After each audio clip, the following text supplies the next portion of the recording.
Feeling ko na-hasten yung ni Inday.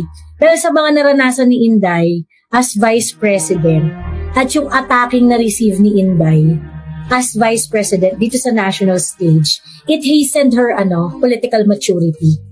Ganun kasi yun naman biggest criticism kay Inday, na wala siya masyadong experience sa national stage. And ngayon, na nakilala niya yung iba't ibang uri ng mga animal sa national stage, it really hastened her maturity. So, siguro kung naging smooth sailing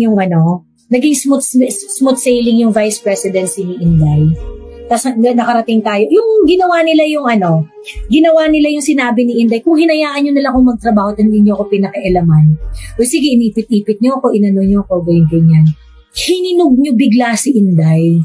Pwede sanang bubut pa rin si Inday hanggang 2028. It's really possible, ha? It's really possible. Yung hindi pa rin siya naka-experience ng pressure, hindi pa rin siya naka-experience ng mga kung ano-anong ganyan.